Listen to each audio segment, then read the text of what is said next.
Mi nombre es Violeta Moraga y otros son de otras comisiones, así que también estemos a la profesora ahí, a Pame Chaya, y también a María Chachagua. Así que estamos las tres con ustedes. Y bueno, nos parecía que era muy interesante después de todo este recorrido tan intenso que vimos en tan pocas clases, porque en realidad en 6 clases vimos muchísimas cosas.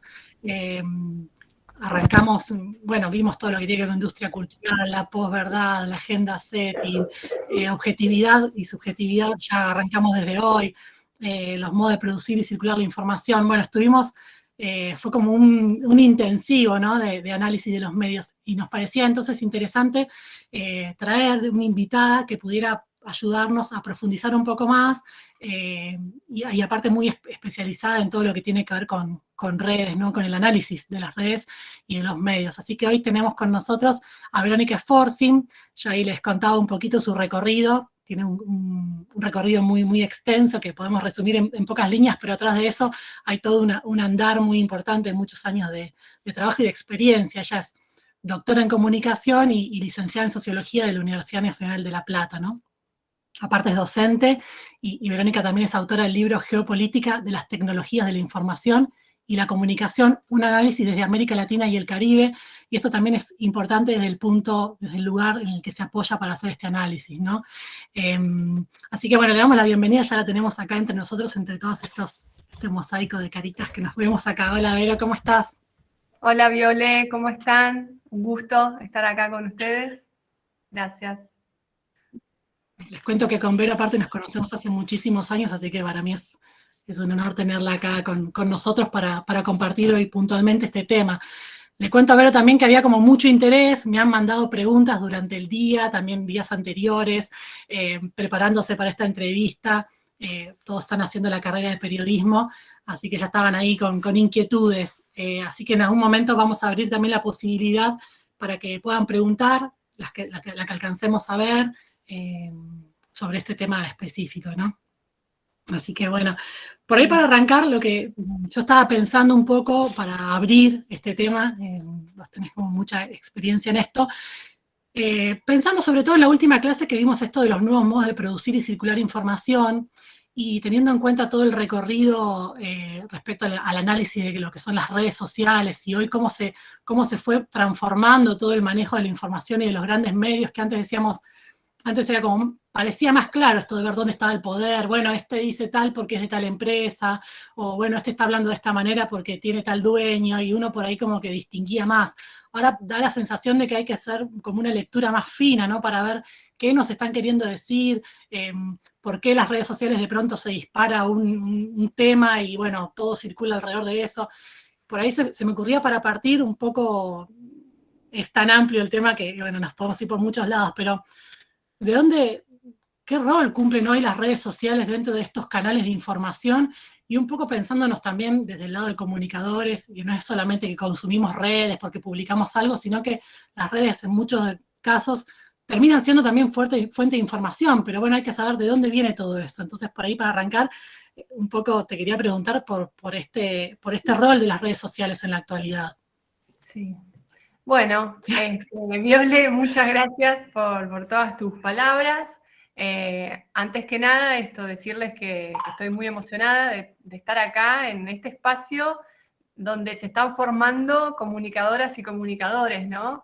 Me parece central bueno, que Viole y el resto de las profesoras hayan podido pensar estos espacios en donde se puede abordar más en específico quizás alguno de estos temas.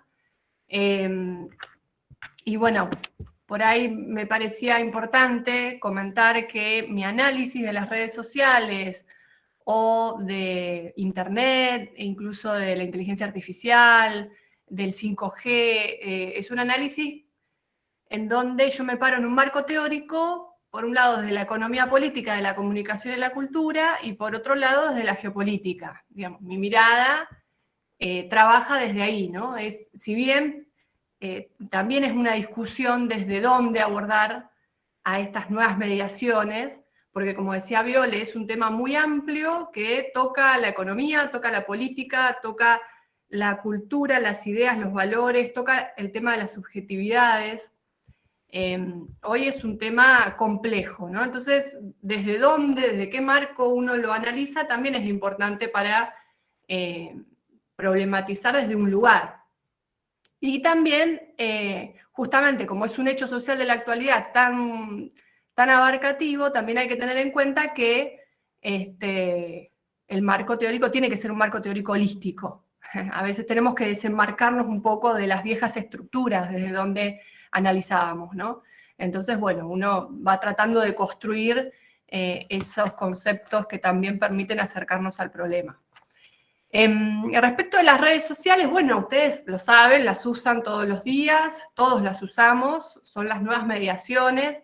Si bien el periodismo y las agencias de medios tradicionales siguen teniendo un gran poder en todo el mundo, en América Latina sabemos que la comunicación está fuertemente monopolizada en unas pocas grandes corporaciones de comunicación tradicionales, O Globo en Brasil, bueno, el Grupo Clarín en Argentina, La Nación, ¿no? Y no mucho más, el Universal en Ecuador, o sea, son muy pocos medios que desde los 80 y sobre todo en los 90 se han desplegado y han monopolizado la agenda mediática.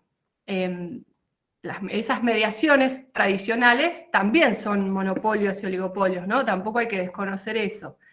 Ahora surge, ya desde los 90, unas nuevas estructuras que son globales, que son las famosas redes sociales, que no son ni más ni menos que también empresas, también son corporaciones, son transnacionales, ¿no?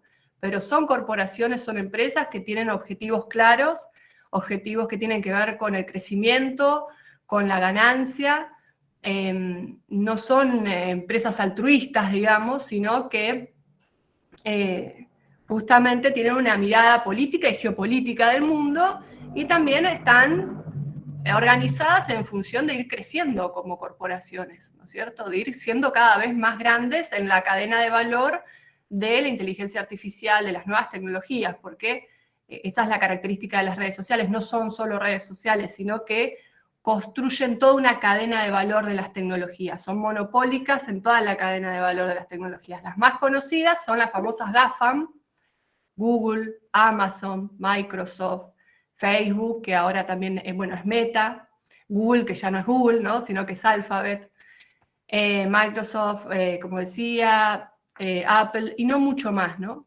Y estas redes, justamente así como tienen estos programas, también tienen centros de procesamiento de información, centros de procesamiento de datos, tienen satélites propios, tienen fibra óptica, desarrollan también sus propios laboratorios de investigación, desarrollo e innovación, ¿no? En donde van avanzando muchísimo en lo que es el desarrollo de la inteligencia artificial.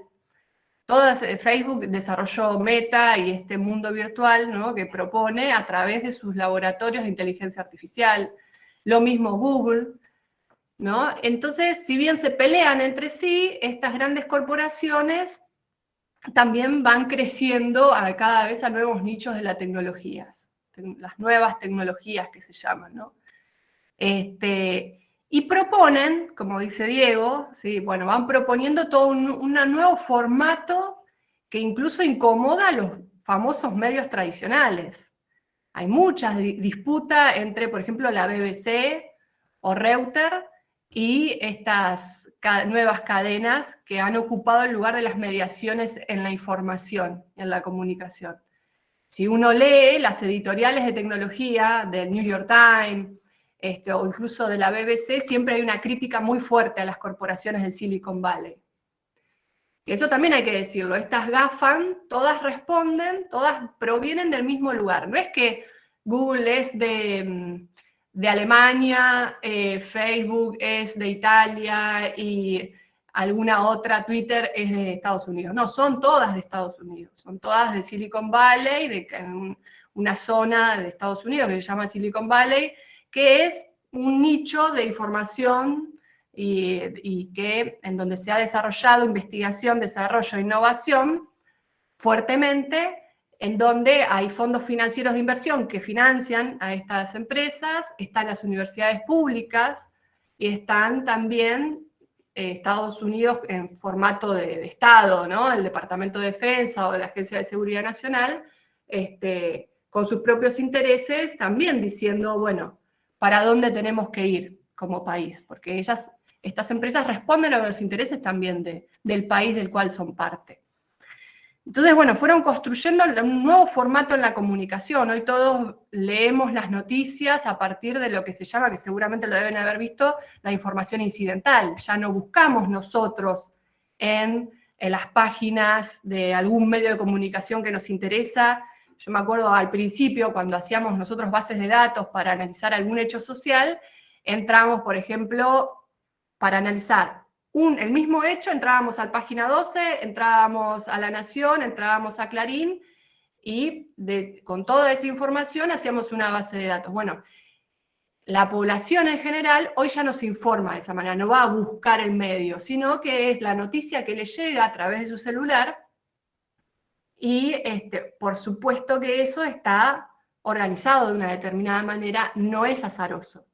Y ahí podemos ir un poco a cómo se organizan estas corporaciones, porque el primer problema que tenemos, incluso como América Latina, pero también lo tiene Europa, también lo tiene África, todo el mundo occidental, es que estas empresas tienen todos los datos de nosotros, todo lo que nosotros dejemos en Internet está monopolizado por estas corporaciones.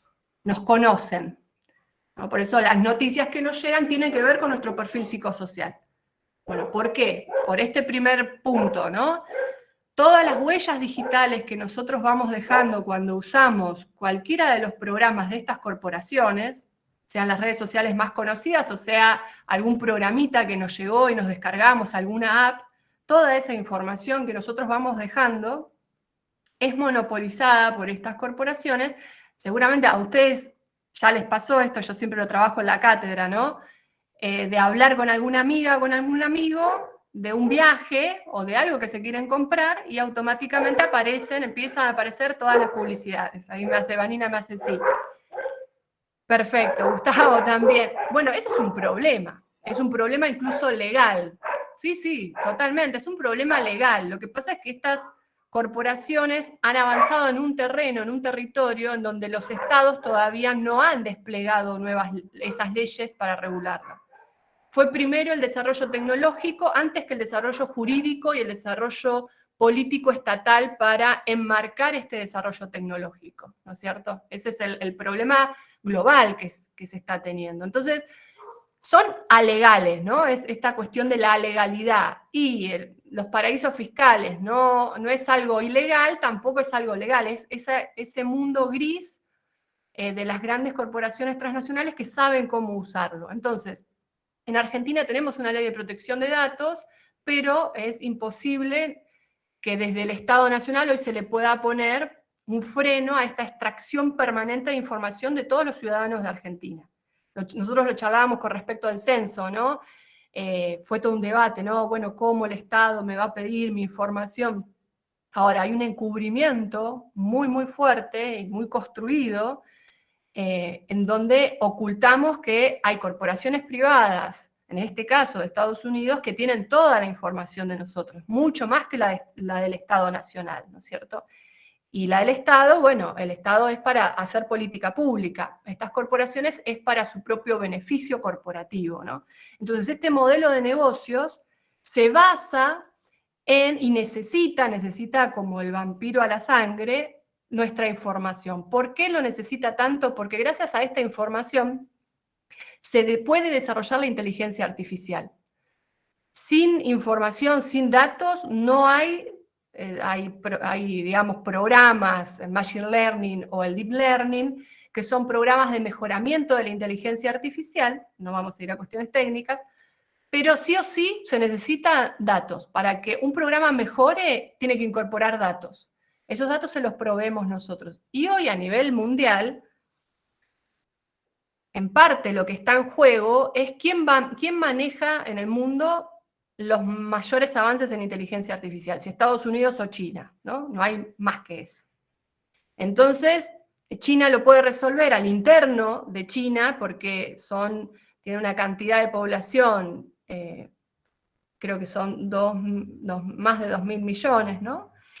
En cambio, Estados Unidos tiene muy poca población. Entonces, la forma de competir con el desarrollo de inteligencia artificial de China es a partir de estas corporaciones que no solamente incorporan la información de los propios ciudadanos estadounidenses, sino de América Latina, de Europa, de África. Algunos estados ya por suerte están poniendo, la Unión Europea está cada vez más firme en ese sentido, de pedirle a estas corporaciones, bueno, a dónde van esos datos y demás.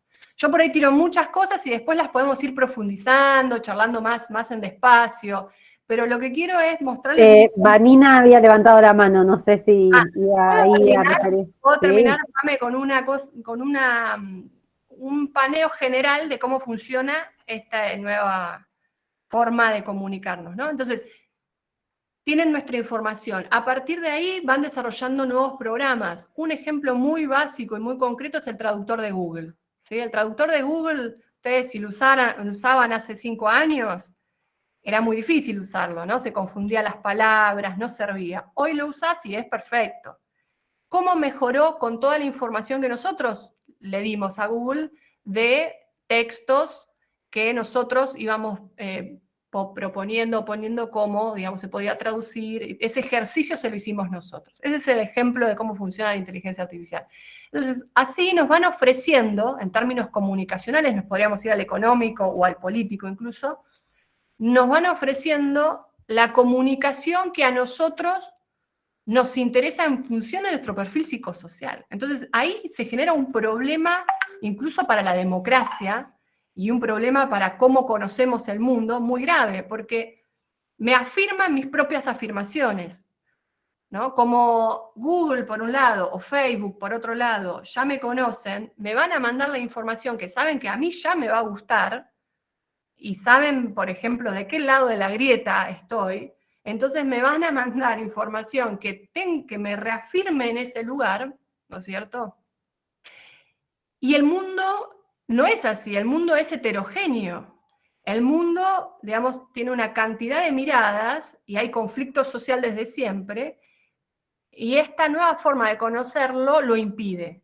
Porque hace que yo me quede confortablemente con mi propia mirada cada vez más asertiva y cada vez más digamos, más sólida, y que cuando alguien habla distinto yo lo vea como el enemigo con una distancia insalvable, al cual yo prácticamente lo tengo que eliminar, no acepto el conflicto social, ¿no? Por eso las sociedades están cada vez más polarizadas, por, como decían anteriormente, la burbuja en la cual nos van poniendo estas corporaciones. Entonces, el tema de la posverdad tiene que ver con esto, ¿no? Porque así como construyen un fenómeno, son las burbujas, y es la autoafirmación de lo que yo ya traigo de tradición, de mi propia mirada política, cultural, social. El otro problema también es, bueno, que no se acepta el conflicto social, ¿no es cierto? Y que impide el desarrollo de síntesis, de conflictos, pero de síntesis sobre todo.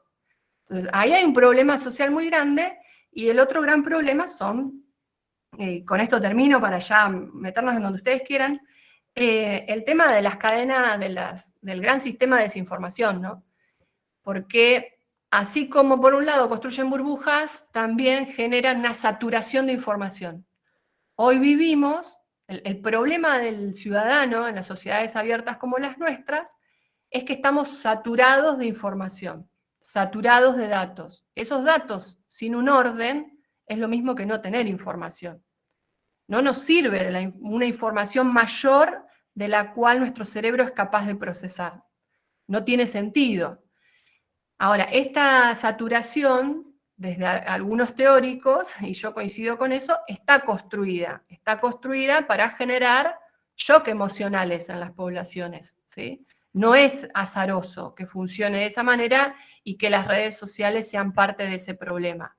Genera una inestabilidad emocional, porque ya no sabes a quién creerle y a quién no creerle, y construye permanentes microrelatos de todo. no hay una explicación, una narrativa, un significante, sino que construye pequeños microrelatos de hechos sociales, pero a nosotros ya no nos interesa más el hecho, nos interesa ese microrelato. El relato mató al hecho, ¿no? En la posverdad. La posverdad, diríamos, es un reacuerdo social que rompe el acuerdo que se tenía en la modernidad europea, en donde hay una construcción social del hecho, pero que tenía que estar emparentado con ese hecho que queríamos describir. Ahora, sabemos que siempre hay una narración, y a eso se le decía la verdad, ¿no? La verdad no existe, digamos, son consensos sociales, eso desde la sociología por lo menos lo entendemos así. Entonces son consensos sociales. Bueno, la posverdad y esta nueva situación lo vuela por los aires, y lo que establece son microrelatos permanentes de los hechos, en donde el hecho ya todos nos olvidamos del hecho. El gran ejemplo es la guerra de Ucrania, ¿no? Todos nos olvidamos del hecho, de lo que queremos y lo que nos llega son esos microrelatos que explican al hecho por sí mismo, ¿no? Si nos muestran 20 millones de fotos de exiliados de Ucrania, en donde, por supuesto que están pasando una situación tremenda como sociedad y como pueblo, se explica por sí solo, ¿no? Entonces, la narrativa es, bueno, Rusia es el enemigo, Rusia es malo, la OTAN, Estados Unidos es el bueno. Entonces, es una forma de construir una mirada del mundo simplista, ¿no? Y con estos microrelatos a partir de estas campañas de desinformación. Después está que, bueno, estas campañas se usan políticamente, se compran, como fue con Cambridge Analytica en el 2015, que jugó en Argentina, pero también venía jugando en las elecciones de Donald Trump y de Obama anteriormente, ¿no?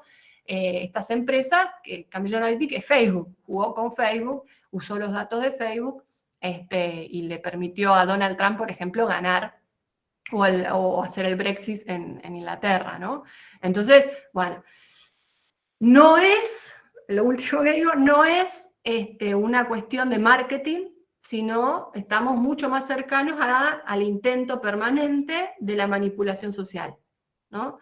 Y más allá de que eso que nos toca a todos el orgullo y nos toca, ¿no? No, a mí no me manipula nadie, tenemos que reflexionar mucho respecto de estos fenómenos porque sí se está manipulando a las poblaciones, a las sociedades, y nos llevan a callejones sin salidas en donde estamos todo el tiempo emocionados, ¿no? Y con esta emoción a flor de piel, irritados y reaccionando de una manera inmediata sin poder construir una narrativa social de los hechos políticos que están pasando.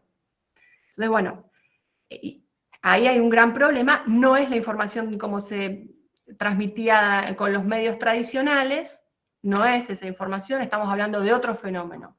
Hoy es la comunicación como un arma de guerra. Hoy la comunicación, y esto se los dejo a ustedes, hoy es un gran tema a nivel global porque hoy se usa como un arma para las propias poblaciones.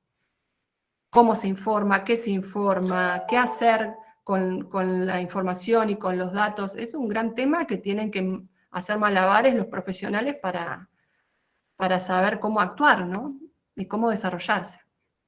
Bueno, hay mucho más, pero dejo acá porque están todos levantando la mano, me intimidan. Me parece que generas, la verdad que hay muchísimo dar ganas de abrir miles de ventanas de cada una de las cosas que fuiste comentando, y pienso también que qué desafío en el rol de comunicadores y comunicadoras y pensándose, ¿no? en este rubro, todos los desafíos por delante, y algo que también te he escuchado decir en alguna otra oportunidad es esto de que, bueno, que la salida también no es individual, bueno, que a veces uno piensa, ay, me saco todas las redes sociales y entonces, bueno, nosotros no podemos, ¿no? Pero cuando uno ve esa serie o se preocupa y dice, bueno, me abstraigo y no es la salida tampoco. Pero bueno, no quiero ocupar tampoco yo el tiempo, estos debates me gustan un montón, pero hay muchos y muchas que están con ganas de comentar y quizás hacer preguntas. Vero, no sé si querés que vayamos de a poco viendo, si referido al tema, cómo podemos ir desentrañando un poco esto. Sí, podemos, dale, vamos y venimos. Sí, sí. Vamos y venimos. Ahí Vanina creo que era una de las primeras que había levantado la mano y bueno, de a poco vamos ahí contestando.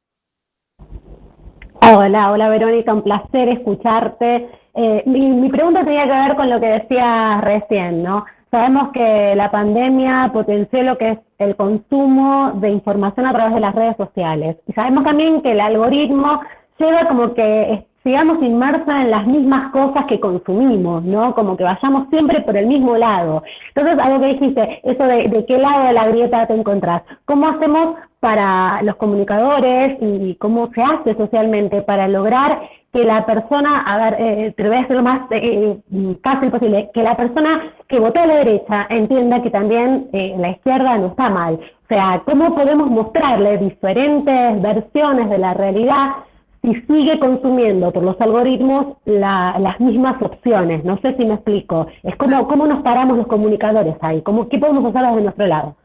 Gracias. Claro. Bueno, yo creo que el periodismo editorial, ¿no? El periodismo que de un hecho hace un análisis profundo, que también hay que ayornarlo a las nuevas tecnologías y a los nuevos formatos de cómo hoy los jóvenes, por ejemplo, se comunican. Si vos haces un análisis de un hecho de 15 páginas, y bueno, lo va a leer los que estamos más vinculados a la universidad o los que estamos más en tema, pero no va a llegar a la masividad de las nuevas generaciones. Entonces, bueno, ayornarlo en función del público al cual ese mensaje quiere ir, ¿no? Por supuesto, pero hacer una comunicación que analice el tema, ¿no? Que analice un tema en donde, como vos bien decís, ponga en el centro el problema, el hecho que se va a analizar, y a partir de ahí la complejidad, porque sabemos que el mundo no se divide en buenos y malos, eso, digamos, no existe, es una construcción. También el concepto de izquierda y derecha es un concepto, digamos, que hoy está bastante complicado. Entonces, yo iría, primero, me corro un poco de la cuestión electoral, ¿no?, que planteaste. Para el análisis de cualquier hecho, sea una manifestación, no sé, sea un conflicto social, ¿no? Bueno, en mi mirada de la sociología va siempre por ahí, ¿no? Las tomas de fábrica, no sé. Poder construir una narración de eso, en donde esté lo más cerca posible de todas las voces que están involucradas. Ahora, mi postura como docente, y yo la dejo explícita desde el primer día, es que uno, y eso les tocará a ustedes como comunicadores, ¿no? Uno toma postura. Digamos, uno no quiere comunicar una realidad neutral. Nadie quiere comunicar una realidad. ¿Qué sería comunicar una neutralidad? ¿Para qué comunicaríamos algo neutral? ¿Para qué? Eso, digamos, no tiene sentido social. El sentido social es, yo me paro desde un lugar y desde ese lugar construyo una narrativa. Mi lugar es el lugar de las mayorías. Mi lugar, personalmente, es el lugar en donde la sociedad puede construir una conciencia crítica de los hechos, ¿no? Entonces, si mi lugar es ese, mi lugar va a tener toda una responsabilidad ética, política y demás, que, bueno, que permita a la gente pensar, repensar, reflexionar. Por eso voy a tratar de relatar el hecho lo más fidedigno posible, porque eso es lo que construye una mirada crítica, y bueno, y a partir de ahí después tomar posiciones, ¿no? Pero si ocultamos el hecho y enseguida lo que hacemos es, digamos, es la mentira permanente desde un lugar de neutralidad, bueno, eso es lo que más confunde, ¿no? Y eso es el neoliberalismo en la comunicación. Es la mirada que pretende hablar desde un lugar de neutralidad cuando nadie en la sociedad tiene un lugar de neutralidad, porque todos somos seres sociales con tradiciones, con posturas familiares, ¿no?, culturales. Uno adopta un lugar. Siempre los sociólogos somos revoltosos, es así. Así que bueno, esa es un poco mi mirada respecto a eso. Gracias, Vera. Bueno, no sé quién sigue. Diego, también. Igual yo, los que fui viendo, no sé quién levanta la mano Sí, primero. yo. Mame, cualquier cosa ayuda. No, tiene una pregunta, un tejido a todo lo que venimos aprendiendo desde que inició el éter, todo lo que tiene que ver con lo inmediato, todo lo que tiene que ver con ya, y todo que ver con todas las trapisondas que lograron hacer las empresas por medio de algoritmos, de posicionarnos de tal manera de que no solo es una posición política, sino gustos, qué tipo desde dónde nos conectamos, desde dónde nos comunicamos. Si sabemos, hoy por hoy, el que realmente persona, periodista, ni hablar la política, ¿no? Sabemos que esto pasa, que está todo filtrado, de que si en algún momento le quisiste personalizar alguna app, ya entregaste tu alma de por vida a que tengan toda tu información, de lo que fuere. ¿Cómo hacemos en algo? Ahí viene como una pregunta, ¿no? En esta cosa, ya, todo, así. Esa intoxicación de información. ¿Quién pierde el tiempo, más allá de que sea una profesión o algo objetivo, en descifrar todo esto? Seguimos consumiendo y poniendo y pasan, y nos vinieron 20.000 intoxicaciones de la misma cuestión de lo que fuere, estamos en un acertijo extrañísimo que yo creo que va a tener que pasar a ser muy individual y de un filtrado importantísimo, porque si no vamos a seguir colando lo mismo a gusto y pechere de cada persona, de cada celular, de cada tendencia, de cada pensamiento, ¿no? En mi humilde opinión, ¿no, Verónica?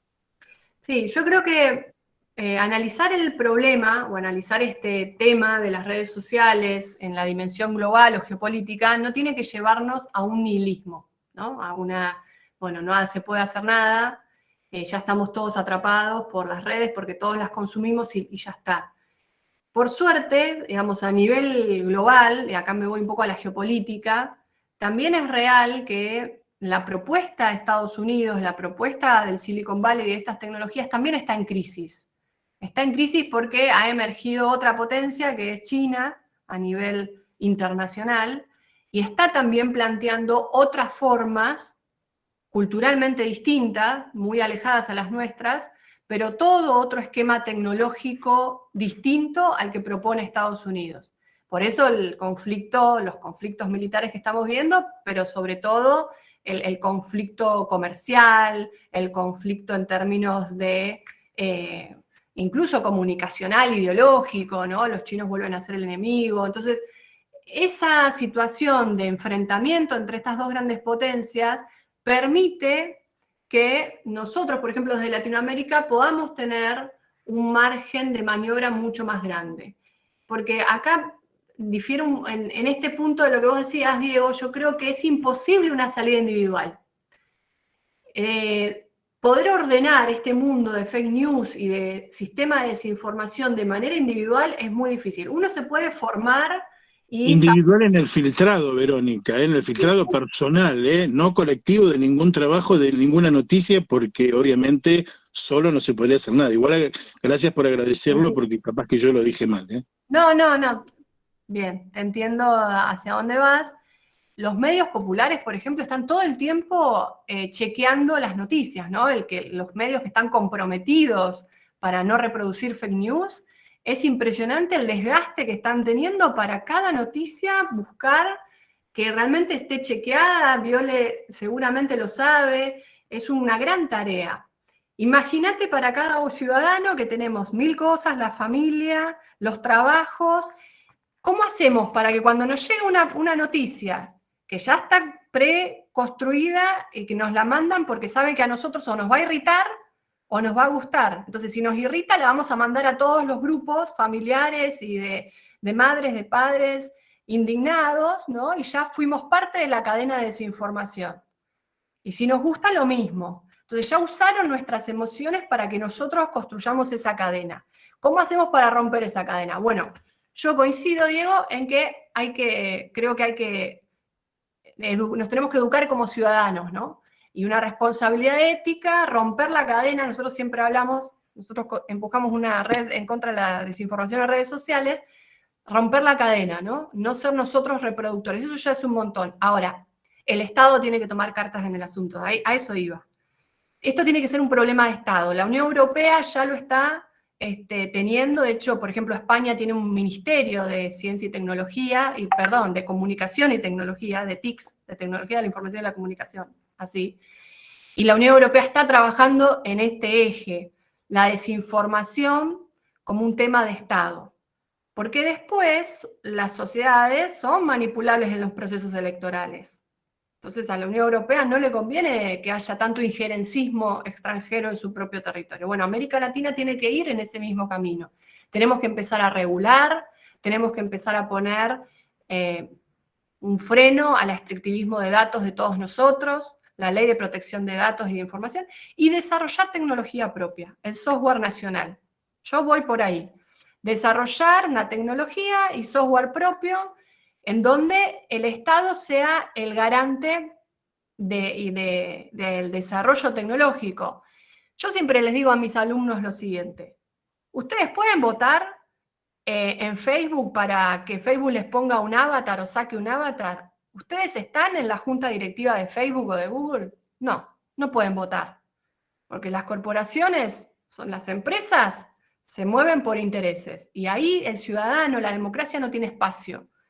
Si es el Estado el que va desarrollando la regulación como con el tema de audiovisual, ¿no? Lo mismo hay que hacer en Internet. La regulación del 5G, la regulación del espectro de Internet, en donde empiecen a surgir pequeñas propuestas más chicas y más nacionales y latinoamericanas, ahí, digamos, es donde nosotros podemos votar. Y donde nosotros podemos decir, bueno, yo quiero que el Estado lo administre tal proyecto o tal otro proyecto.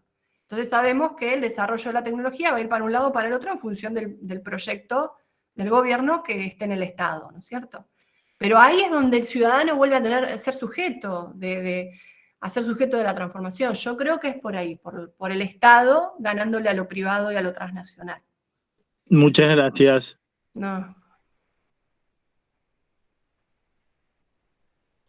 Me parece que estaban Néstor, si no vi mal, que había levantado la mano, Julián y Emiliano. Más o menos así era el orden, que me disculpen. Creo que el orden te lo muestra en qué orden ves vos las manos. Te las va poniendo en fila en función del orden en que cada uno. Ahí aparece Emiliano, entonces, siguiendo esa recomendación. Ahí va. Emiliano, Gustavo, y ahí seguimos la lista. Hola, buenas tardes, profe, buenas tardes, Violeta y Verónica, un gusto escucharte. Bueno, la verdad que decirte, me he quedado pensando y súper interesante tu exposición, súper clara. Coincido bastante con lo que decís, pero me lleva a repensar, ¿no? Hoy le comentaba a Violeta por mail que hace ya un tiempo cursé teorías de la comunicación en otra carrera que hago, y es como, es volver a la aguja hipodérmica, ¿no? A la teoría hipodérmica, por esto de la manipulación intencional que se hace de los ciudadanos. Y es como nada, como un círculo, porque es volver, o sea, fíjate el camino que hemos hecho en cuanto a comunicación, empezando por la teoría hipodérmica y todo lo que hemos llegado, y volver a caer en esa manipulación que se produjo a través de esa teoría. Para salir de eso, vos recién nombrabas, yo viví en España, viví en Madrid, y lo difícil que va a ser, porque esto que vos hablás del desarrollo de software internacional, bueno, me parece que es muy difícil, muy difícil. Entonces, te pregunto si sirve como comunicador o como futuro periodista y locutor, porque además también este año termino la carrera de locución. Esto me quedé, lo que más pude rescatar y con lo que más me quedo es con la importancia que tiene el hecho, ¿no? El hecho social en sí. ¿Cómo poder, a través del análisis de ese hecho, comunicar de manera, como vos decías, para las mayorías, de manera tal que yo pueda, a través de una comunicación exhaustiva, porque, o sea, vos hablabas de la editorial periodística, ¿no? Entonces yo me quedé con esta idea, a ver si te pregunto cómo puedo hacerlo, o a ver si me sirve hacerlo así. Digamos, tomo un hecho social, lo analizo en profundidad, y a la hora de comunicarlo, reduzco esa información a a la menor cantidad hago una síntesis, ¿no? A la menor cantidad de líneas posibles, a su vez elijo el medio adecuado para llegar a, y bueno, y de esa manera poder yo como comunicador transmitir una idea o un mensaje que fuera más, ¿cómo te puedo decir? Más, sí, dirigido a las mayorías y que a su vez incite a esto que vos decías, a pensar, ¿no? Y que cada cual pueda sacar sus propias conclusiones, sin yo promover ni estar de un lado ni de la otra, porque como vos decías, son todas construcciones sociales, tanto el tema de la derecha, de la izquierda, o sea, hoy por hoy hablar de derecha, de izquierda, me parece que el mundo ya es completamente global y bueno, la pregunta simple que te hago es un consejo tuyo que tenés una gran experiencia. ¿Qué hacer uno como comunicador para poder contribuir a no seguir generando ese desorden y esa desinformación? Claro. Yo pondría un Eso es ejemplo, todo, Vero. buenísimo, Emiliano, buenísimo, gracias, gracias. Yo pondría un ejemplo concreto, ¿no? Por ejemplo, un corte en una autopista por una manifestación, o en una calle central, ¿no? En una avenida, por una manifestación, algo que sabemos que disgusta muchísimo a la sociedad en general, porque, bueno, a mí me pasó viniendo de Capital a La Plata, ¿no? Un corte en la autopista por una manifestación. Y cuando estás arriba del auto, te haces ciertas preguntas, ¿no? Y bueno, hay que tomar distancia, ¿no? De ese momento emotivo. Yo creo que hoy lo primero que ayuda en las sociedades es poder que tengan voz los actores que están produciendo el hecho, ¿no? Poder cubrir el hecho de una manera en donde vos no acrecentás la grieta social. Porque está claro que hay una diferencia, ¿no? Y que es un hecho que genera conflicto. Si vos lo que haces es usar ese conflicto para el desánimo, para generar cada vez más angustia y cada vez más diferencia, ¿no? de grupos sociales, para no hablar de clases, sí, vos ahí te estás parando desde un lugar como comunicador. Ahora, si vos lo que haces es poder darle voz a todos los actores de ese conflicto, me parece que como comunidad y como sociedad vamos a tener una mirada más completa de lo que está pasando. Cuando, por ejemplo, se corta una calle porque están sin luz de hace una semana y la empresa no atiende y no hay respuesta y las heladeras ya dejaron de funcionar o en invierno no tienen calefacción y demás, si vos le das voz a eso, se entiende por qué pasa ese momento de conflicto. Porque el corte es un resultante de toda una acumulación de conflictos sociales previos. Entonces, termino con esto. Si vos podés reconstruir a partir de la voz de los actores cuáles son los conflictos latentes que no están resueltos y que llevan a ese momento de enfrentamiento entre sectores sociales, entre el pueblo, por decirlo de alguna manera, vas a poder ir construyendo una mirada crítica. Sí. Yo creo que la mirada crítica reflexiva, no emotiva. Si nos movemos por emociones, y yo estando arriba del auto, los voy a querer pasar por arriba, y el que está cortando va a querer cagar a trompadas a todos los automovilistas. O sea, tenemos que salir de lo irracional y de lo emotivo, que es a donde nos llevan las redes sociales, y poder, en ese sentido, decía antes, de construir una narración, construir un relato a partir de la voz de los actores. Me parece que eso hoy es sería de una capacidad, de una reflexibilidad muy importante y muy necesaria. Y haría que las grietas no sean tales. Bien. Después creo que ustedes se enfrentan a muchos problemas, ¿no? Porque después van a pertenecer, van a trabajar en medios, los medios también tienen líneas, bueno, es toda una red compleja con la cual se van a enfrentar seguramente.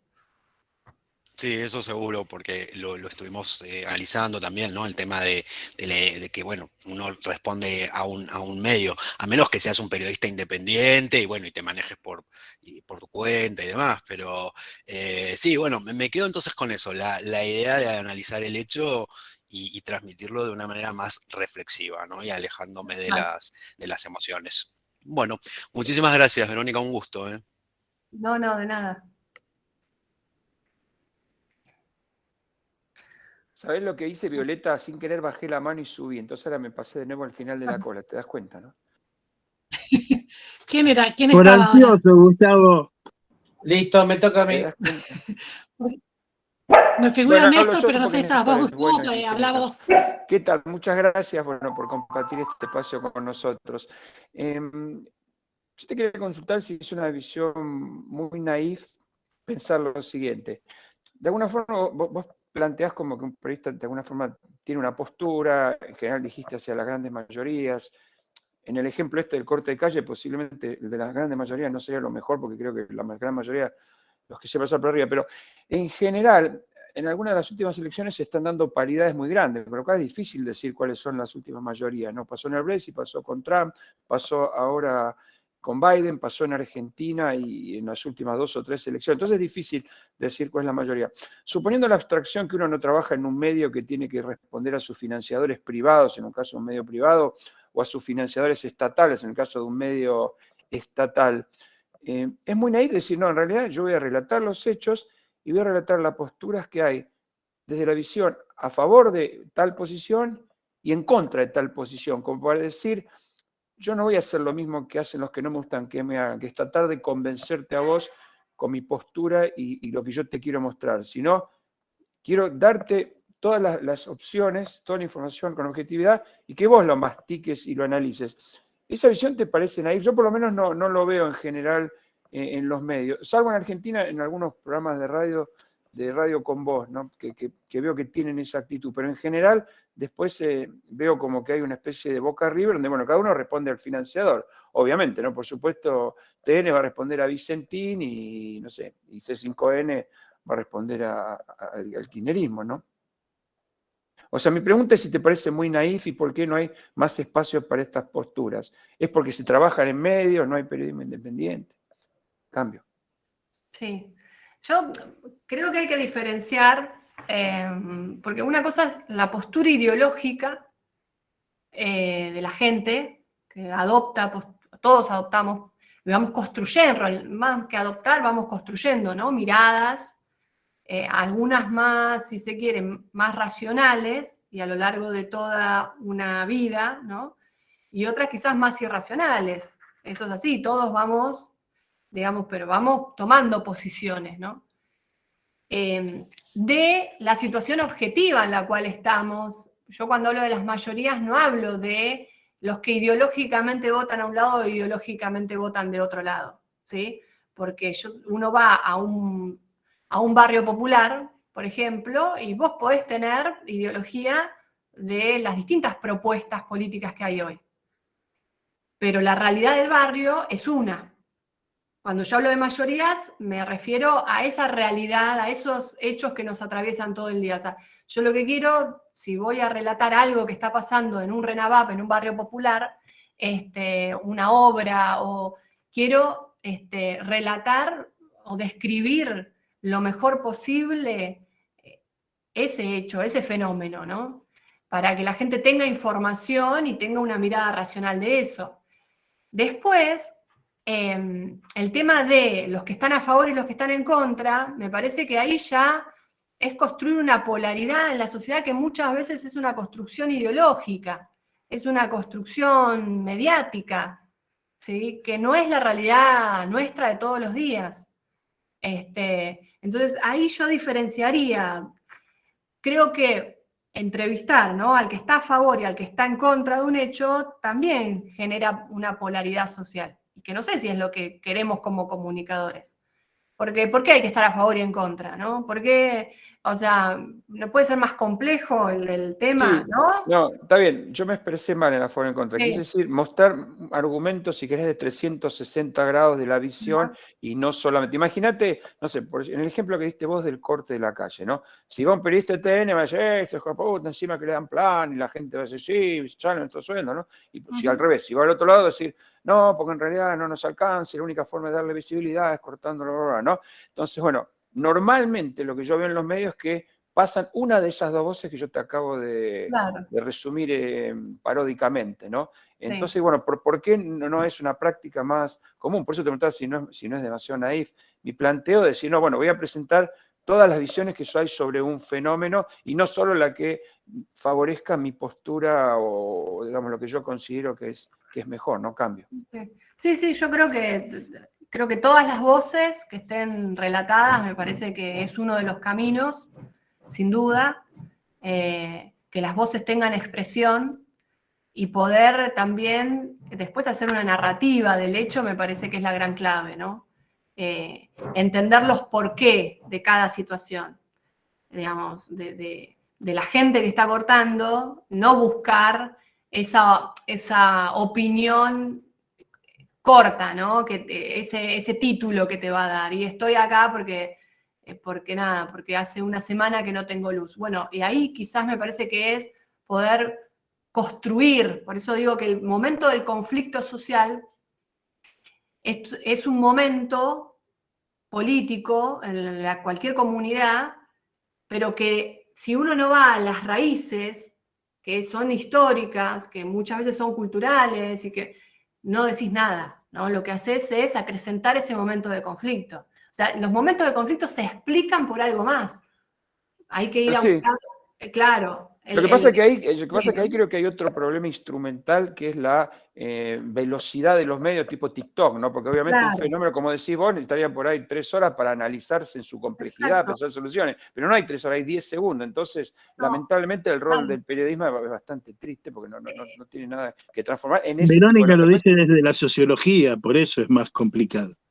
No, pero es lo que también hablábamos recién. El problema que ustedes como comunicadores van a tener es que se van a encontrar frente a los sujetos, y no hablo de receptor, emisor, no, obviamente no, pero sí a una sociedad que tiene una subjetividad que, como vos decís, Gustavo, lo que quiere es lo nuevo permanentemente y algo que sea corto y algo que sea, digamos, fácil de digerir. Entonces ahí hay un problema para la comunicación.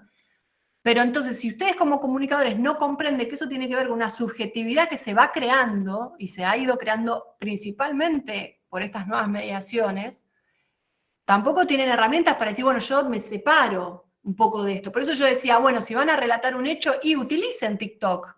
Quizás podés contar algo cuando vos ya investigaste el hecho, vos ya hiciste el proceso de investigación, ¿no? Por eso yo digo, periodismo de investigación para mí hoy es lo más importante, ¿no? Porque es ordenar la cantidad de hechos. El periodismo que solo muestra hechos y sigue alimentando a las grandes cadenas de información. Entonces, el periodismo de investigación, que puede hacer una narrativa, después tiene que buscar las formas de cómo transmitirlo a las nuevas generaciones para que también ¿no? se puedan... Quizás no van a entender todo lo que vos investigaste o leer las 15 páginas, pero sí con un videíto o con un TikTok o con una página, con una foto interesante, una foto que nos genere emocionalidad, sino que genere reflexión, podemos construir subjetividades más reflexivas. ¿Es nadar en contra de la corriente? Sí, es nadar en contra de la corriente. Ahí es una decisión de la construcción de ustedes como profesionales. Es nadar si no ya saben lo que hay que hacer, o sea, ya se sabe lo que hay que hacer. Sí, es la noticia cortita, inmediato, es algo que te lleva todo el tiempo. Lo que pasa es que... A veces los periodistas también se adaptan a la línea política que tiene el medio para el que trabajan, y eso es inevitable a no ser que puedas tener un medio independiente. Sí, justamente también, como decías, yo creo también, Vero, que el periodismo de investigación justamente para mí es re interesante, súper valioso, pero a veces te lo tenés que autofinanciar, porque ningún medio Claro. pone plata o ningún medio le interesa mucho financiar el periodismo de investigación. Entonces, es como... Es como remar contra la corriente, ¿no? Como todo esto que decíamos, como veníamos diciendo antes. Pero bueno, nada, está en cada uno ver de qué manera puede, no sé, puede actuar en contra de Acá, esta sí, desinformación y sí, acá acotar quiero algo, ¿no? volver, ¿no? Sí, Emiliano, yo lo que sí quisiera volver un poco a esto, o sea, si el Estado no promueve, por ejemplo, la construcción de pequeños medios comunitarios, ¿no? Y no hay un subsidio fuerte a los medios comunitarios, a los medios provinciales. Yo creo que individualmente a ustedes se les va a complicar muchísimo y todo esto va a quedar como, ¿no? Como una entelequia, así muy linda esta charla, muy bonito, o alguna que otra charla que también tengan, pero va a ser muy complejo. Por eso yo creo que, por supuesto que es político esto, es político, yo siempre digo, político de la polis, no político de partido político, político porque es lo común, lo que nos une, es en ese sentido es la polis griega. Si el Estado no avanza en la democratización de la información, y seguimos teniendo 3, 4 cadenas que organizan la subjetividad de las personas, más esta intromisión de las redes, que es muy fuerte, y es complejo. Que acá también quiero hacer no me acuerdo quién lo decía, pero con el ejemplo que se daba, yo como no vengo de la comunicación, de la aguja hipodérmica. Di clases mucho en periodismo, así que... Sí, yo te lo comentaba, Vero, yo te lo comenté, La lo de la diferencia, aguja hipodérmica. exacto, sí, la diferencia en la actualidad, incluso para no caer de vuelta, ¿no? El receptor emisor y en esas cosas, es este problema en donde hay una construcción de subjetividad a partir de Internet, ¿no? Hay una construcción de subjetividad. Estamos hablando de procesos psicoemocionales muy profundos. No hay una manipulación porque uno dice, es algo externo a mí que me manipula. Todos usamos el celular todo el tiempo, todos usamos las redes todo el tiempo, entonces el proceso es más complejo, que por suerte ahora hay mucho estudio sobre este tema, en donde, bueno, hay un problema más grande. Por eso ahí, para no caer en el desánimo, tenemos que pensar siempre qué tipo de gobierno y de Estado queremos para que nos ayude a nosotros como profesionales. La responsabilidad no solamente va por la ética individual que puedan tener, o que podamos llegar a tener, que muchas veces nos encontramos con que tenemos que comer todos los días y es un problema muy complejo, ¿sí? Porque después hay que comer y hay que trabajar en donde sea, sino también pensar, problematizar, bueno, qué gobierno queremos y qué proyecto de país queremos. Eso es clave. Eso va a permitir que la profesión también tenga tal o cual matiz, ¿no? Más allá de todas las complejidades que tengan los procesos políticos en Argentina, que son muchas, pero es muy importante, ¿no? Ese aspecto, más macro, porque si no, en lo micro no lo vamos a resolver. Necesitamos procesos macro, así como necesitamos la UNASUR, la CELAC, necesitamos procesos donde organismos regionales se fortalezcan frente a las corporaciones. Y, por suerte, hay muchos que están pensando y empujando lo mismo. Ahí le quería, Julián estaba y Mauro quedaban de la lista. Y bueno, después Marina también había mandado una pregunta, si la quiere hacer, la hacemos. Y si no, Néstor también estaba de hace bastante. Néstor, Sí, Julián y Mauro. Al principio se me bajó, porque se me cortó la transmisión en un momento. Bueno, no se peleen. Vamos a darle la Dale, palabra. Juli, pero cortito, dale, Dale, la pregunta directa, dale. Cortita, dale. Sí, no hago el discurso largo como hicieron. Verónica, ¿cómo estás? Te quería hacer 2 preguntas. Una, habías publicado en un momento que estas grandes tecnológicas como Google y todas están asociadas ahora a empresas de periodismo. Eso lo decías en un artículo. Y después lo otro que te quería preguntar es si es posible, y si en otros países también existe, esta idea del ente que pueda controlar las noticias. Eso solo, gracias. Buenísimo. Sí, hay una telaraña construida que en algunos, por ejemplo, Australia intentó desactivarla, que es que las grandes corporaciones, las GAFAM que hablábamos recién, si hay algo que tienen es, están muy valorizadas, no solo valoradas, sino valorizadas en la bolsa y tienen dólares. Entonces han construido, no sé si se han metido en Google, fue una de las primeras, pero Facebook también lo hace, espacios dentro de sus redes en donde, si vos querés, podés ir viendo las noticias de varios medios, ¿no? A través de Google, no me acuerdo ahora el nombre cómo se llamaba, pero es un ofrecimiento de Google, un programita de Google. Entonces, al principio lo que hacían estas grandes corporaciones es directamente tomar noticias, vamos a pensar en Argentina, de La Nación, de Clarín, alguna de Página, y la iban mandando a la gente que se suscribía y que usaba estas aplicaciones. Por supuesto, los medios tradicionales un poco se empezaron a oponer a esto, y la solución, lamentablemente, fue que estas corporaciones transnacionales les empezaron a pagar en dólares por el uso de esas noticias. Entonces, imagínense el apagón informático que esto genera, porque si hay muchos problemas éticos, por ejemplo, con la propuesta de realidad del mundo virtual o de realidad aumentada de Meta, de Facebook, ¿sí? Hay problemas graves. ¿Quién va a salir a denunciar esos problemas si todos los medios en Argentina, por ejemplo, están cobrando de Facebook? ¿No? Porque esto es así. No van a salir a denunciar los problemas de Meta, de metaverso. ¿Se entiende? Por eso estas telarañas de intereses económicos y políticos generan un apagón informativo, no generan democratización de la comunicación, al contrario, generan más homogeneización de la comunicación. Los problemas graves que está teniendo Metaverso, ustedes saben que es un mundo virtual propuesto por Facebook. Por ejemplo, ya ha habido el caso de una mujer que fue violada dentro de Metaverso.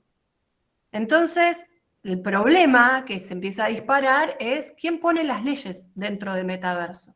Lo que pasa dentro de ese mundo virtual, ¿quién lo regula? Si está dentro de una corporación.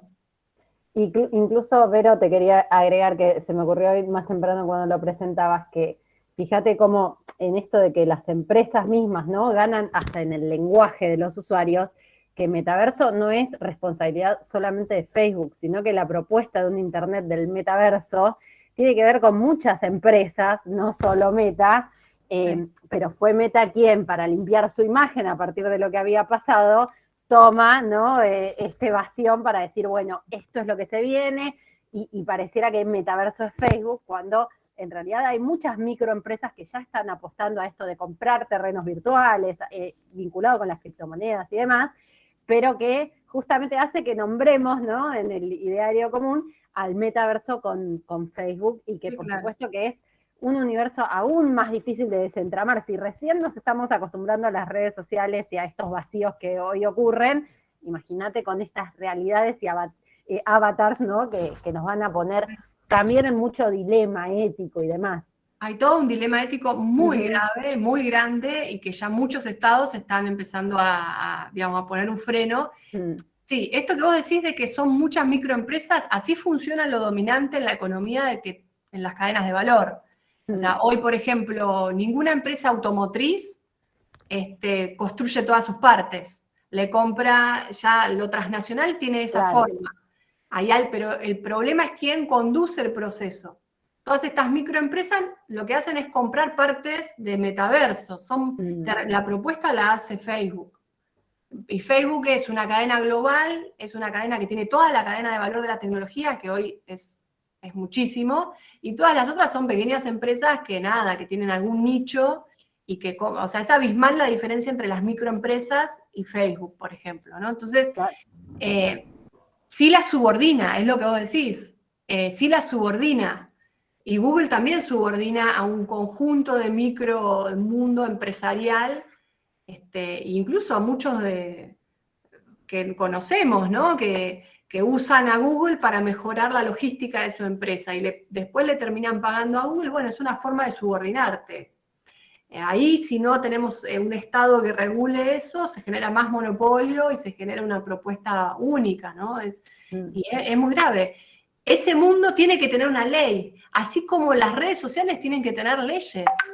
Digamos, a mí a veces, desde una cuestión política, ¿no? Me sorprende que como ciudadanos no nos indigna muchas más cosas que hace el Estado Nacional, ¿no? Pero no nos indigna este avallazamiento de la corporación a nuestra vida privada y construyendo un mundo sin reglas, la regla del salvaje, ¿no? Del que más tiene y el que más puede. Entonces, como son estas corporaciones las que más escala tienen, las que tienen mucho más peso que muchos estados nacionales, tienen más PBI que los estados nacionales, imponen sus leyes y sus formatos, ¿no? Entonces ahí yo creo que hay un poco, bueno, en la tesis yo trabajaba este tema, ¿no? Una disputa entre lo público y lo privado. Yo creo que la vida hoy de nosotros, de la humanidad, también se está diferenciando entre si vamos a un mundo de lo privado, cada vez más, en donde el que puede paga y el que puede le pisa la cabeza a los otros, o vamos a un mundo en donde el Estado y lo público vuelve a ganar el espacio que tuvo en otros momentos, ¿no? Y creo que la pandemia, si algo que nos dejó de aprendizaje, es que sin un Estado que, por ejemplo, haga todos los planes de vacunación y tenga una salud pública fortalecida, quedamos a merced de las corporaciones farmacológicas que ya sabemos lo que quieren. O sea, yo creo que si algo dejó la pandemia es la necesidad de un Estado para no ir al lejano oeste de vuelta, ¿no? Y en la comunicación, lamento decirles, desde mi punto de vista estamos en el lejano oeste. Sí, estamos en la lógica de las grandes corporaciones. Perdón, y ahí te preguntaba lo de ese ente que pueda regular las noticias o sí. la... Ya está, mirá. Vamos a cosas positivas. Por ejemplo, la Defensoría del Público, ustedes la conocen, que está Miriam Lewin. Está trabajando muy fuerte, incluso desde el Observatorio de Medios Digitales, muy interesante. Generan, les recomiendo que se metan, hay material muy bueno, muy profundo, con grandes expertos en estos temas, en donde están haciendo propuestas, porque ellos hacen propuestas nada más, no pueden legislar, pero bueno, se está acumulando un marco teórico fuerte y de peso. Por ejemplo, ellos empujan algo que nosotros también empujamos, que es que empiece a haber educación digital en las escuelas, educación de las mediaciones, de la comunicación y la tecnología. Los chicos aprenden a usar Google instintivamente, ¿no? Las tablets, pero no tenemos una voz oficial que problematice el tema de las tecnologías y la comunicación. En la primaria, en la secundaria ya, desde los más chiquitos, ¿no? Me parece que eso es clave. Y bueno, el ente que tenemos es el ENACOM. El ENACOM es el organismo que tiene que regular, y ahora se viene el debate del 5G, por ejemplo, hay un gran debate, ¿quién va a instalar el 5G en Argentina? Si nosotros se lo dejamos a las empresas estadounidenses, y va a ser un problema que va a condicionar nuestro desarrollo como país. Muchos hablan, yo suscribo a eso, que tenemos que mantener el doble estándar tecnológico, el de China y el de Estados Unidos. Entonces eso nos da margen a nosotros como país para no solamente usar un estándar tecnológico. Entonces, en ENACOM no ha regulado a Google, digamos, a Internet no se ha regulado, pero bueno, hay que ir ganando. Es muy difícil regular a estas corporaciones. El estado que las sancionó mucho fue Australia. Por suerte ya hay cada vez, como en lo jurídico, ¿no? Cada vez hay más antecedentes. Hay muchos estados que se han puesto frenos. La Unión Europea es un gran ejemplo a seguir desde mi punto de vista. La Unión Europea está poniendo grandes sanciones a Google. Por ejemplo, porque los buscadores de Google solamente ponían empresas de Estados Unidos, vos querías comprar una zapatilla y la primera que te aparecía era de Estados Unidos, no de la Unión Europea, entonces eso distorsionaba los mercados. Bueno, ahora está obligado Google a poner como primeras opciones empresas de la Unión Europea, pero también en temas de protección de datos están obligando a Google, a Facebook, que diga dónde van los datos de la población y que no pueda monetizar los datos más de lo que ya lo monetizan. Entonces, bueno, ahí empieza a haber antecedentes y creo que cuando haya espalda, creo que incluso tiene que ser a nivel latinoamericano, no va a poder ser a nivel de un país, cuando haya una espalda, una política para hacerlo, ojalá que estemos preparados para eso, pero obviamente va a traer cola, va a traer debates, vamos a tener muchos medios monopólicos en contra cuando se empiece a regular Internet. Eso va a ser complejo. Muy bien. Bueno, entonces ahora sí, Néstor, te toca a vos y después a Mauro. Sí, bueno, buenas tardes, profesora. Sí, es profesora, de todas formas. Yo le quiero preguntar algo directamente, ¿qué hay detrás? Usted participa seguramente de eventos, de congresos y todo, pero todo lo que dijo, para mí, ¿sí? Esto ya lo hizo Roberto Noble cuando inventó Clarín. O sea, que para mí es un déjà vu, ¿sí? Que ahora se llama Silicon Valley, pero en realidad esto ya está inventado desde la época de la guerra, la propaganda, la información. De hecho, nos salvamos de ser un virreinato porque Belgrano encontró a un tipo que iba para Brasil para decirle a los ingleses, vengan y tomen Buenos Aires. Entonces ahí ya había, este tema ya está. Y a lo largo de las preguntas que le hicieron, lamentablemente no encuentro ninguna salida, porque el ENACOM, que acaba de decir, le dijeron que no pueden aumentar a Telecom, porque ahora Internet es un bien público. Sí. Sin embargo, pusieron cautelares y ahí están, cobrando fortuna por un bien público. Así que, bueno, la pregunta es esa. ¿Qué hay qué se dice? Porque dentro de mi fantasía hay como que 5 o 6 personas, o se junta el que nombró el Grupo Globo, el de Ecuador, el de Chile, se comen un asado y dicen ¿para dónde vamos? ¿Existe eso detrás de un congreso, en las charlas? Porque yo no participo de esas cosas, ni me interesa, ¿no? Pero ¿existe esa fantasía? Buenísimo, Néstor, buenísimo. A ver, Ali, por eso vuelvo siempre a esto, ¿no? Es un tema de soberanía, sin duda. Es un tema de soberanía. Uno a veces, digamos, depende por dónde va la charla, ¿no? Pero bueno, es un tema de soberanía de lo que estamos hablando. Ser capaces como país de tener una comunicación y una tecnología digna o en función de las necesidades sociales de nuestro propio país y no que tengan que ver con necesidades extranjeras. Es un tema de geopolítica y es un tema de soberanía nacional. Entre ellos se pelean, y esa es la suerte que nosotros tenemos. Entre ellos se pelean. Por eso yo decía lo de China y Estados Unidos, que parece muy lejos, parece algo que no nos incumbe a nosotros, pero es clave lo que está pasando a nivel mundial. Estamos hoy en un cambio de era, un cambio, algunos hablan de un cambio civilizatorio, yo suscribo a eso, en donde los modos, la cultura, la economía de Estados Unidos está en una profunda crisis, y en donde toda la economía mundial se está yendo a Oriente y principalmente hacia China.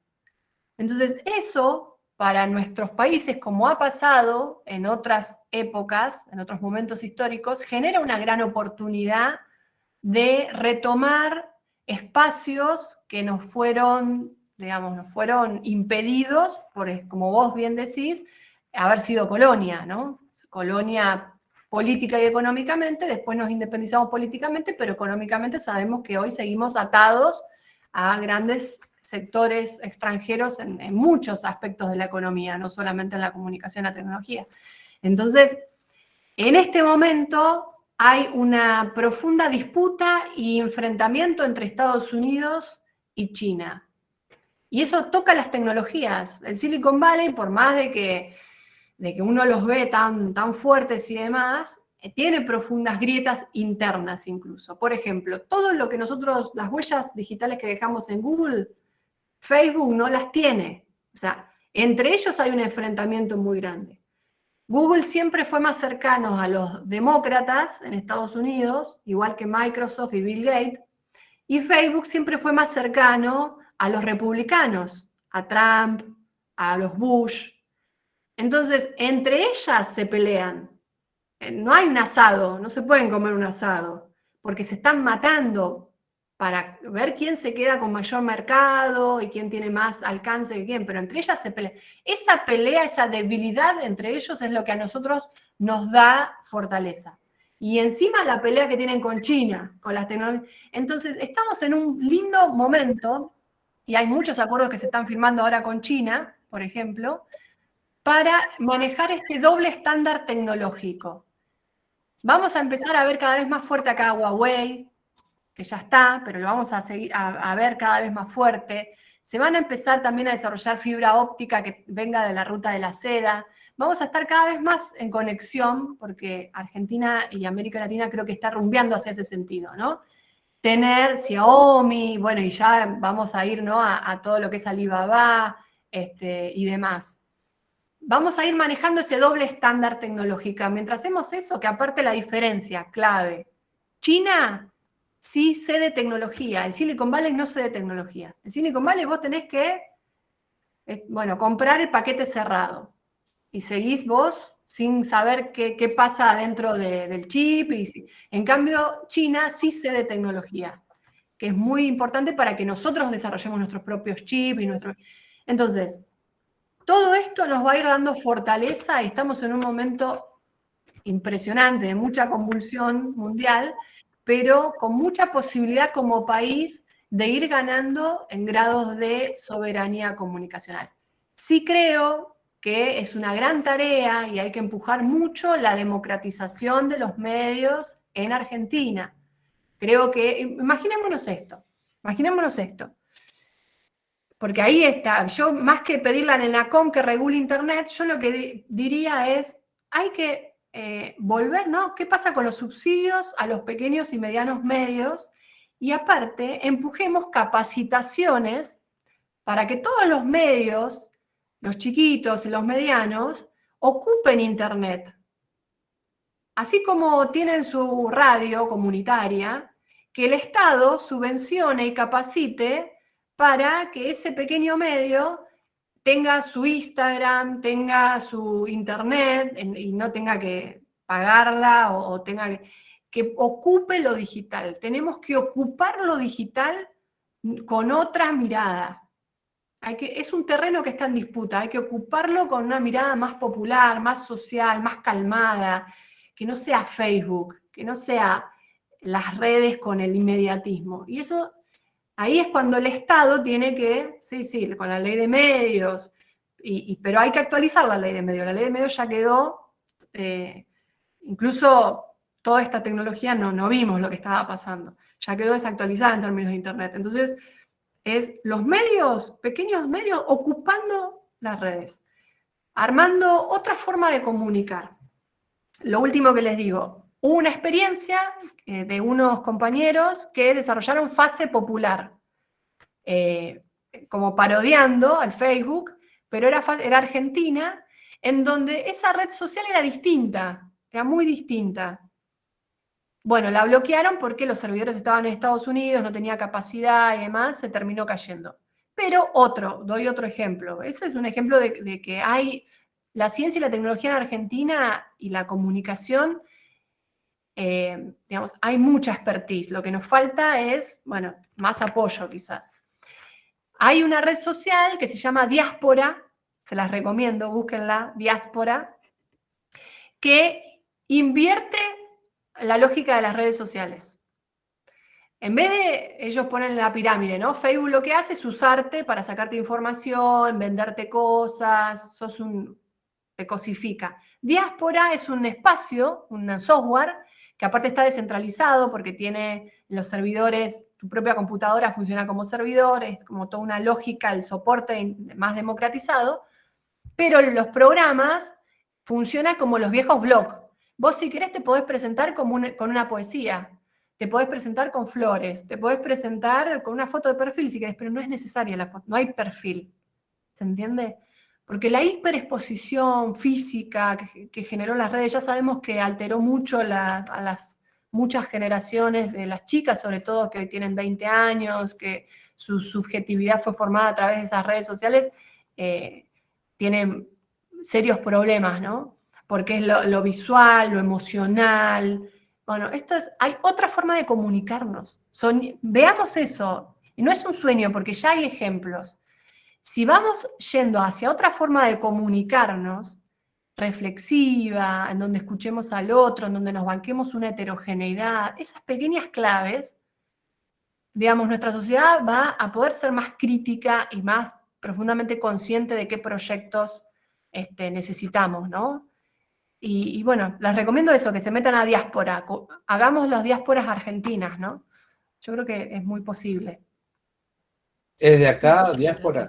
No, es global, no sé, software libre, alguna movida de software libre la debe haber creado. Igual no me contestó la pregunta. Si en en los congresos hablan de que si esto lo manejan 3 o 4 familias. No funciona así. Está el grupo Bilderberg, vos decís a nivel global. Cuando yo voy a un congreso, habla una persona, un erudito, que me da todos datos. Muy bien. Salgo a tomar un café y entre los que están ahí escucharon la charla, no son escépticos de decir que siempre terminamos en lo mismo, terminamos en Franklin. ¿Sí? Que el que tiene más Franklin es el que gana la guerra. Y esto es decepcionante. O sea, ojalá yo pueda ver que termine la guerra en Rusia y que haya un occidente y un oriente, porque Estados Unidos pongan la bandera. Y esa es otra cosa. ¿Habrá sido un error que en 1806 no lo dejamos entrar? Quizás te hubiésemos tenido menos problemas. ¿Cuánto le pedimos a Vero,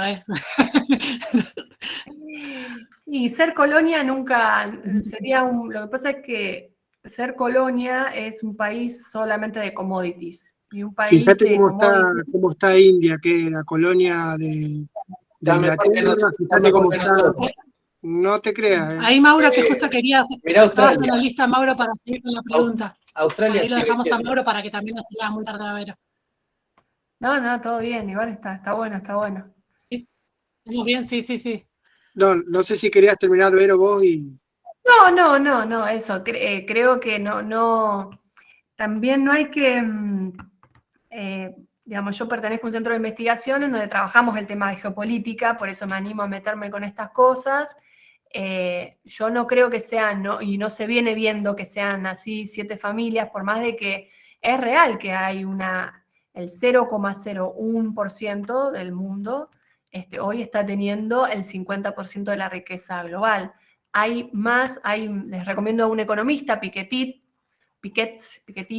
francés, que hizo un estudio actual de distribución de ganancias y de riquezas, y nunca hubo, bajo el sistema capitalista, tanto nivel de desigualdad. Estamos previo a, más o menos en una época feudal, en lo que tiene que ver con la distribución de la riqueza a nivel global.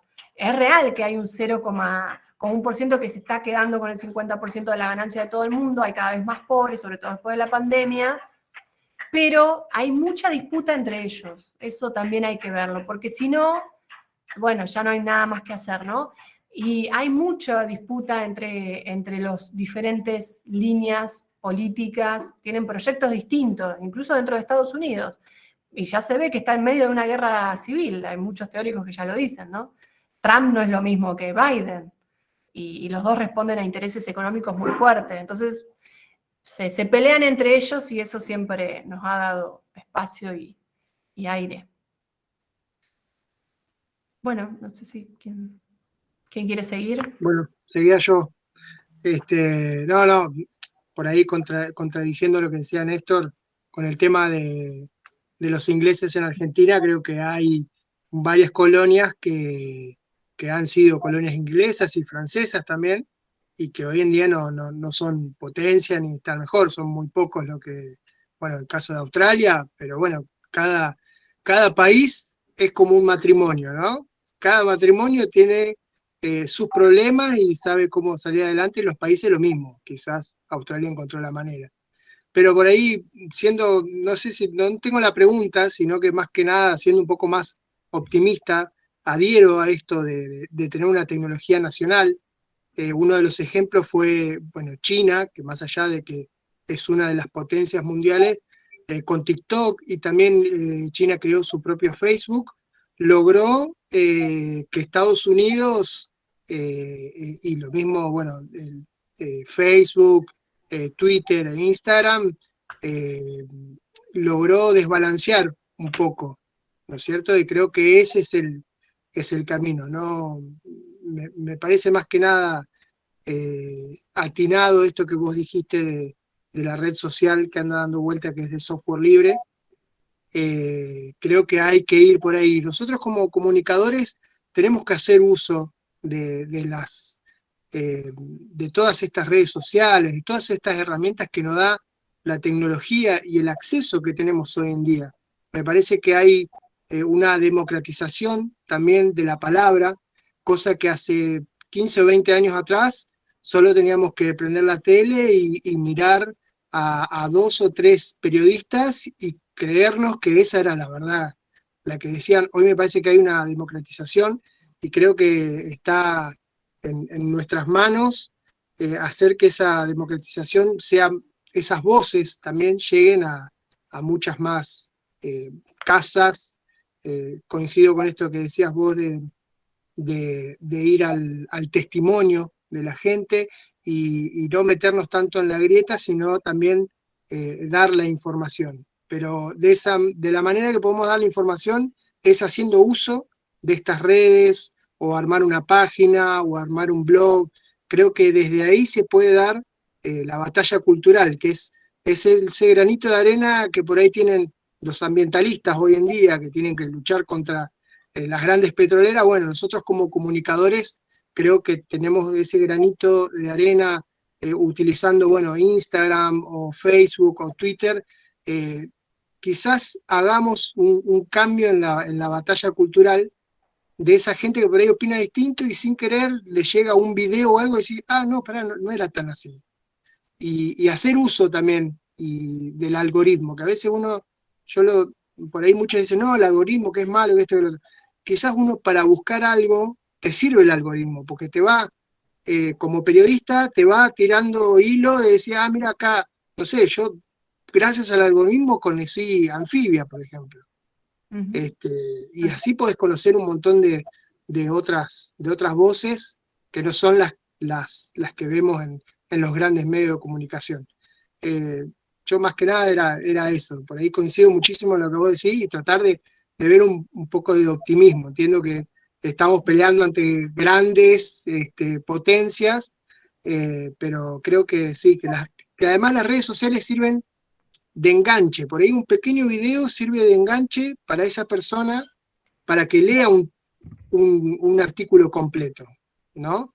Y además también tenemos que pensar en las nuevas generaciones, porque las nuevas generaciones son las que hoy están votando a un Milei, no sé, a un Trump, que así también fue como ganó, porque vieron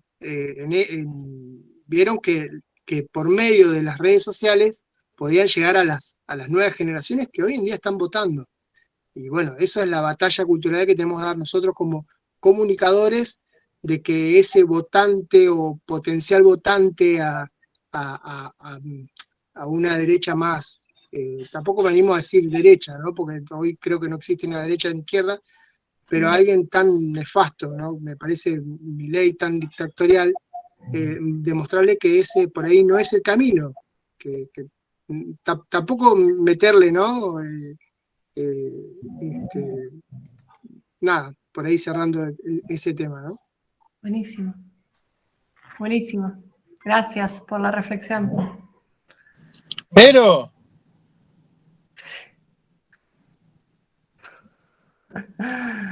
No sé qué. hola, Verónica, ¿te escucha? Sí. Sí, no grites. Yo te hago una consultita. Vos lo nombraste TICs, ¿no? Todo lo que tiene que ver con las nuevas tecnologías. Desde hace muchísimo tiempo, cuando yo al menos hice la carrera, el posgrado, eran hiper importantísimas, que igual siempre me costaron, ¿eh? descubrir, hacer y armar los algoritmos para cada cosa que podamos querer hacer o buscar. Sumamente importante, ¿no? Ahora, bien, si con todo este tiempo, ¿no? Desde que se dio el conectar, entregas de computadoras pausadas y cortadas en microetapas, que no llegan quizás todos los chicos de una misma comunidad educativa a tener esa tablet nunca.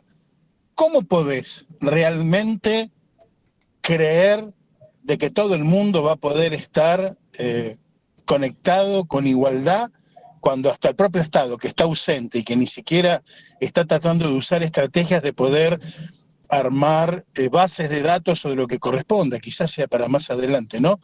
Pero si a la comunidad la tienen entregando computadoras en cuentagota, ¿no es medio desigual brutalmente? Soy docente, ¿eh? Soy docente y sé lo que digo. Mi computadora, algunos se la quedó algún día, nunca más la volví a ver. Mis hijos jamás no la tuvieron y hace 10 años que las esperan. A eso refiero. Claro. Sí, realmente el plan Conectar, que ahora se volvió a lanzar, no tengo mucha información, la verdad, no tengo mucha información. Sí creo que, bueno, ahí hay que ver y hay que seguirlo. Yo creo firmemente en la, ¿cómo podríamos decir? La auditoría ciudadana, ¿no? A los programas, es muy importante que hagamos seguimiento de los programas, cómo funcionan, que busquemos espacios, ¿no? para poder empujar y proponer, sean las municipalidades, en los gobiernos provinciales o en los gobiernos nacionales, ¿no? Me parece que es fundamental porque, digamos, no es el Estado y la nada, ¿no? O sea, que el ciudadano pueda apropiarse y críticamente y exigir. Yo creo que eso tiene que funcionar, debería funcionar como lo han promovido, ¿no? Debería funcionar bien. También la conectividad yo creo que es muy necesaria, sin duda, es muy necesaria. Creo que el problema no termina en la conectividad, ¿no? Creo que el problema después es cómo se usa, es la capacidad de apropiación real de la tecnología, y para eso no es solamente tener un celular, porque de hecho hay celulares que son mucho más potentes que muchas tablets o netbook, sino es qué hacemos con esa tablet, esa netbook y cómo la usamos. Entonces, de vuelta, si no hay una educación digital y tecnológica en las escuelas, así como se han preocupado mucho, ¿no? De que haya otras, no sé, educación ciudadana, tiene que haber una educación digital y tecnológica porque es algo que usamos todos, que nos media a todos en toda nuestra vida, media a las familias, recompagina a las familias, ¿no? Pero era justamente a eso, que es un puente tan necesario y lo demostró una pandemia, Sí. lo demostró un encierro total, más allá de los aprendizajes que hubo en esos más de 2 años, de que lo que realmente estableció un puente a lo sensorial, un puente al humano, un puente a la vida, fue la digitalización o la forma de poder tenerlo. Claro. Entonces, voy a esto, una priorización urgente en un Estado, obviamente que lo tiene que dar de forma digital y no en lobby político de campaña aumentando cuando se acercan obviamente momentos electorales. Es tristísimo porque de repente así podríamos tener, el último censo arrojó 47 millones, realmente, más allá de la conectividad, de que realmente sea para todos y todas, ¿no? Eso tiene que ver, de tratar de que todos pregonemos y llevemos adelante y que eso sea realmente una cuestión de Estado y no de política partidaria, ¿no? Sí, coincido Chicos, plenamente. bueno. La verdad que el tema da para seguir hablando un montón más, igual se nos ha ido un montón la hora, todavía tenemos pendiente, ahí estaban consultando por las actividades de cierre y todo, pero bueno, por ahí para no quitarle más tiempo a Vero, y le agradecemos un montón. por ahí hacer un pequeño cierre y después les aviso a todos los que quieran y puedan quedarse y tengan alguna duda sobre la actividad final, también que nos damos un minutito para poder también ver eso, pero la liberamos a Vero para que, y por supuesto que le agradecemos muchísimo. Nos deja un montón de tarea también, ¿no? Para seguir repensando cosas, reflexionando. Creo que es un tema que no se puede cerrar, así que no te pedimos que nos cierres el tema porque realmente es un tema más bien para abrir y también está en la tarea de cada uno y de cada una seguir preguntándose, reflexionando, buscando material y bueno, ahí también está el empuje de cada uno de nosotros, ¿no? Para seguir indagando en todo esto. Así que, Vero, antes de que te vayas, te dejamos que hagas tu cierre. Bueno, muchas gracias de vuelta. La verdad que las preguntas es lo mejor porque permite también a uno avanzar y profundizar en los temas, ¿no? A veces uno hace una exposición no neutra, pero uno hace una exposición general y después las preguntas a uno lo permiten, bueno, ir pues, profundizando, poniendo más información. Y como decía Viole, espero que esto haya permitido abrir temas que nos quedan dudas, me parece que es sano, me parece que es importante, es un tema muy complejo, tiene muchas aristas en lo económico, mucha repercusión, imagínense, estamos hablando de cadenas de valor que reorganizan la economía, tiene un fuerte impacto en la democracia y por lo tanto en la comunicación ni hablar, tiene un fuerte impacto en lo ideológico-cultural, en lo político. Entonces, bueno, las tecnologías de la información y la comunicación e inteligencia artificial son temas centrales hoy, no en la sociología, sino en el mundo actual, ¿no? Así que espero eso, que haya podido disparar inquietudes. Hay muy buen material dando vuelta, los invito a que lean, a que lo puedan problematizar, y también mucha suerte en su formación. Creo que también la formación es clave, no solamente pensarse cuando ya sean comunicadores, sino esta formación que están teniendo tan abierta, tan crítica, que les dé este tipo de herramientas. Me parece que es fundamental todo este proceso que están haciendo, así que mucha suerte, mucha fuerza para lo que les va a venir, y es una realidad que hoy ser comunicador es estar en el centro de la tormenta, es un gran desafío ético, un desafío social, de cuidar a estas pobres sociedades que están tan golpeadas, no solamente económicamente, sino ideológicamente. Así que creo que esa es una tarea ética central, ¿no? Y bueno, ojalá que esto haya contribuido un poco a esa reflexión y a repensarse desde otros lugares. Y bueno, a disposición para lo que necesiten. Muchas gracias. Pame, gracias Viole. Sí, perdón, ¿puedo pedir un aplauso? Porque me encantó realmente. Yo pido un aplauso, si puede ser el micrófono abierto, por favor. Gracias. Muchas gracias. Una genialidad, gracias, Vero. Gracias. Sí, no sé ahí si...